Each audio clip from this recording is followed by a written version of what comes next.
Hi and servus! If you've watched any of my previous videos, you might know that I'm a little bit of a pizza nerd. And this is why today I will show you my new favorite pizza recipe. So let's dive right into it.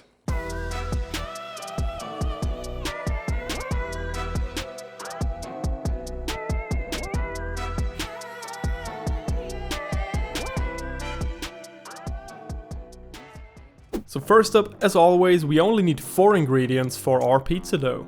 650 milliliters of room temperature water, 1 gram of dry yeast, 25 grams of sea salt, and 1 kilogram of type 00 flour. You could totally knead this dough by hand in case you don't have one of these.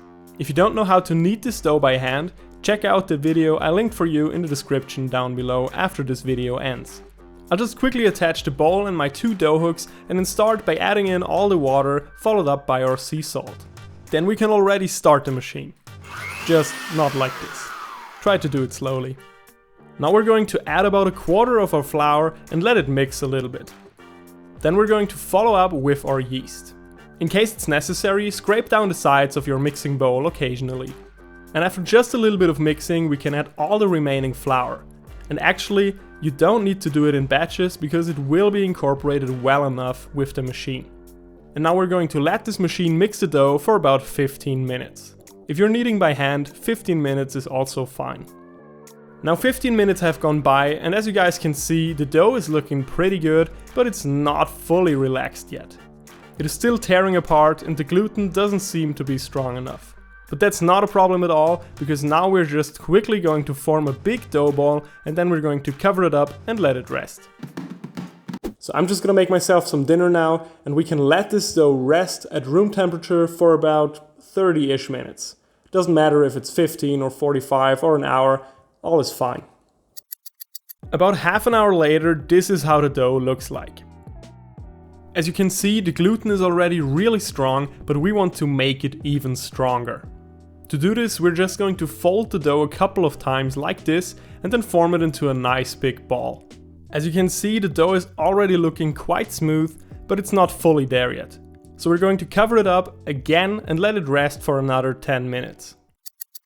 So now after the dough had some more time to relax, we're going to rub some olive oil in our hands to make everything less sticky. Tap, tap, tap on the dough ball, take it out and try to make it a little smoother like so. As you can see, now the dough is looking incredibly smooth.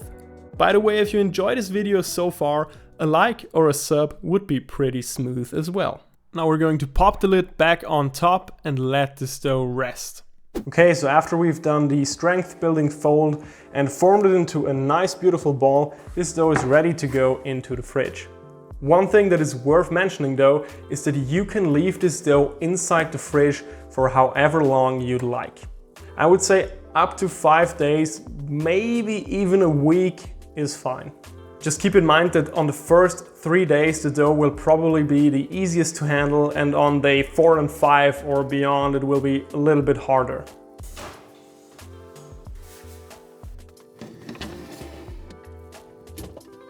Just one more quick tip for those of you who want to ferment this dough longer than 3 days.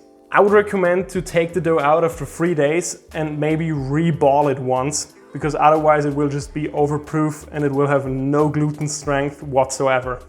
So basically just take it out, re-ball it once, put it back in the fridge, and you can use it the day after or even longer after. Finally, today is the day we're going to make pizza. Specifically in about 4 to 6 hours. So the dough has been chilling in the fridge for a little less than 48 hours, which means now is the time to make the dough balls. There's one more thing I really want to mention because it's very important. If it's not possible for you to make the dough balls around 4 to 6 hours before you want to actually eat pizza, I would recommend to just make them the day before in the evening.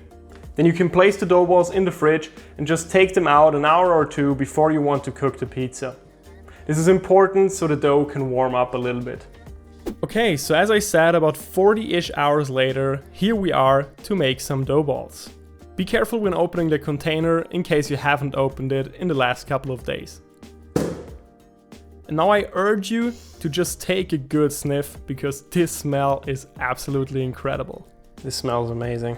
This complex aroma you can smell here is created by the yeast's fermentation process. This dough looks absolutely amazing, and even though it has lots of bubbles, it is still quite strong. Now let's lightly cover our hands with some more olive oil again and take out the dough. Wow, beautiful dough. Next we're going to flip the dough over, and with the help of a spatula we're going to divide it into 6 equal sized pieces. I personally like to use a scale for this and weigh my dough balls to about 270 to 280 grams, but you can totally just eyeball it if you want. Now take the dough pieces and then fold the dough under itself while trying to keep the top part on top.